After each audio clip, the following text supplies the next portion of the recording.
সুপ্রিয় ভিউয়ার, আমরা সবুজের মাঝখানে দাঁড়িয়ে আছি এবং এই সবুজ অচিনপুরের একটি প্রিয় রং, প্রিয় কালার, প্রিয় ভালো লাগা, ভালোবাসা এবং অচিনপুর সবসময় সবুজের চারপাশে থাকতে চায়। সেটি হচ্ছে এই জায়গাটি এবং এইখানটায় দেখতে পাচ্ছেন চারপাশে পুরো বিস্তীর্ণ সবুজ, চমৎকার একটি পরিবেশে আমরা কিন্তু দাঁড়িয়ে আছি।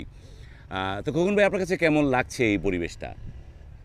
সবুজ কি বলবো, চোখের শান্তি। সবুজে তাকালে আপনার চোখ এত আরাম লাগবে যে আমার মনে হচ্ছে আমি পেছনে শুয়ে পড়ি। দেখেন আমার পেছনে সেটাই, শুয়ে পড়তে ইচ্ছে করে প্রচন্ড। পেছনে এগুলো মনে হয় ধান ক্ষেত, হ্যাঁ বিস্তীর্ণ ধান ক্ষেত। দেখেন এরকম ধান ক্ষেত কিন্তু এখন আর দেখা যায় না। হ্যাঁ, সেটি ঢাকার এত বড় বিল দেখা যাচ্ছে না তো এখন।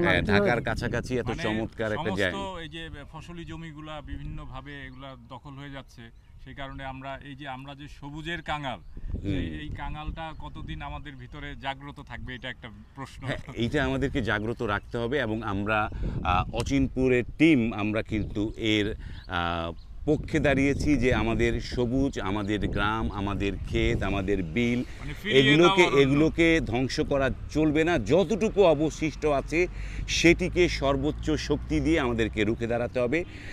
বাংলাদেশে একটি নতুন বিপ্লবের মাধ্যমে নতুন বিপ্লবী একটি সরকার এসেছে। তারা বলছে বাংলাদেশকে সংস্কার করবে। এই সংস্কারের অংশ হিসেবে এই যে ভূমি দখল, এই যে জলাশয় দখল, বিল দখল, এগুলোকে কিন্তু রোধ করতে হবে। এইটার বিরুদ্ধে আমরা সোচ্চার প্রতিবাদ জানাচ্ছি অচিনপুর টিম। আচ্ছা, এটা খুব সম্ভবত পটল ক্ষেত, তাই না? হ্যাঁ, পটল ক্ষেত। এতে কোনো সন্দেহ নাই, কারণ পটলগুলো দৃশ্যমান, আমরা দেখতে পাচ্ছি। কিছু কিছু পটল পেকে একেবারে লাল টকটকে হয়ে গেছে। কিন্তু চমৎকার একটা জায়গা, কিন্তু অসাধারণ, যে এরকম ক্ষেত কিন্তু আমরা দেখতে পাই না সচরাচর। কিন্তু আমার যে চোখের যে দৃষ্টি যেখানে আটকে যায়, খোকন ভাই আর একটু যদি দেখান, এই যে জায়গাটা দৃষ্টি যেখানটা আটকে গেল, চমৎকার একটা সবুজের মাঝখানে একটা সাদা সাইনবোর্ড দেয়া, যে ঢাকা মডার্ন সিটি, সবুজে শান্তির নিবাস। এই যে সবুজের শান্তির নিবাস করতে গিয়ে হাসান ভাই, সবুজে তো শান্তি নিবাস না, সবুজকে বিনাশ করে শান্তির নিবাস। হ্যাঁ, সবুজে শান্তির নিবাস করতে যে তারা যে স্থাপনাগুলো তৈরি করবে, সেগুলো হবে সবুজের শান্তির বিনাশ।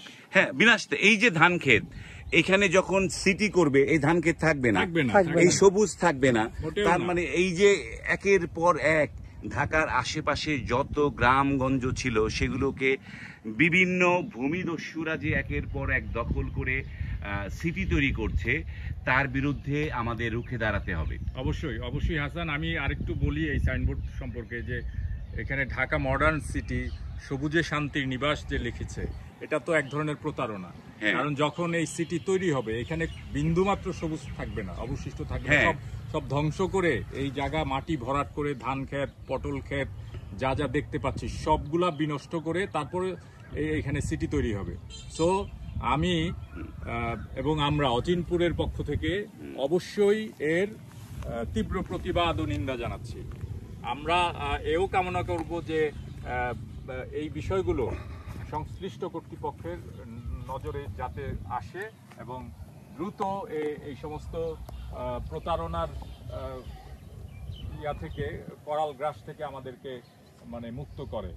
হ্যাঁ, সেটাই। যেমন ধরেন আমাদের দেশের যে প্রশাসন বলে যে এটি দখল হয়ে গেছে, এখন কি করব, কিন্তু এই যে দখল এখনো হয়নি, যে প্রশাসনের দৃষ্টি আকর্ষণ করছি যে এই যে বিস্তীর্ণ জায়গায় শত শত সাইনবোর্ড টানানো আছে এই ক্ষেতের উপরে, সেগুলো একবার তাকিয়ে দেখুন এবং আপনারা এখনই ব্যবস্থা নিন এই সমস্ত প্রতিষ্ঠানের প্রতি, যেই সমস্ত প্রতিষ্ঠান এই ধরনের সবুজ, আমাদের জলাভূমি, আমাদের ক্ষেত, আমাদের সবুজ, এই যে এগুলোকে ধ্বংস করে বিভিন্ন নগরায়ন করার যে পায়তারা চলছে, তাদের বিরুদ্ধে এখনই রুখে দাঁড়াতে হবে এবং এখনই রুখে দাঁড়ানোর সময়। আপনারা এখনই রুখে দাঁড়ান।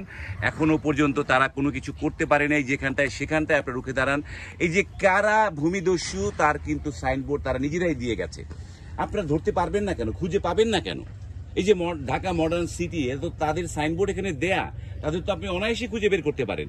তাদের বিরুদ্ধে ব্যবস্থা নিতে হবে, এইভাবে গ্রাম ধ্বংস করা যাবে না। হ্যাঁ হাসান, ঠিক বলছো তুমি, যে বিষয়টা শুধু এই যে এই নামটা না, এরকম হাজার হাজার কোম্পানি এবং সারা বাংলাদেশে এরা কিভাবে ব্যাঙের ছাতার মতো এই সাইনবোর্ডগুলা করছে আর কি, স্থাপন করছে শুধুমাত্র ভূমি দস্যুতার প্রয়োজনে, শুধুমাত্র সবুজ নষ্ট করার পায় আর এর থেকে আর অন্য কিছু হবে না।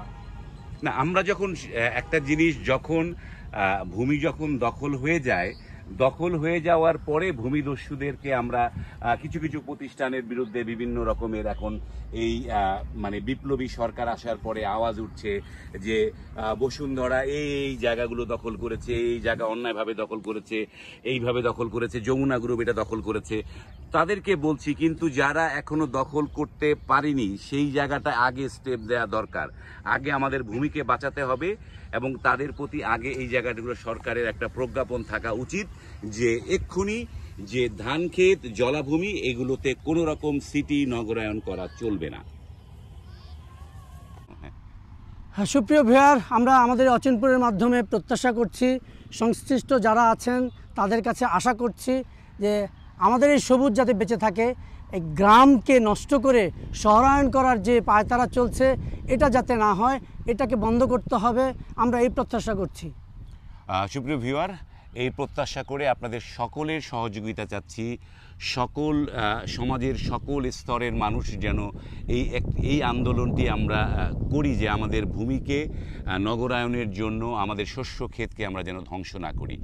অচিনপুর এই আন্দোলনের সাথে যুক্ত আছে এবং আপনারাও যুক্ত হন, অচিনপুরের সাথে থাকুন। ধন্যবাদ, ভালো থাকবেন, আল্লাহ হাফেজ।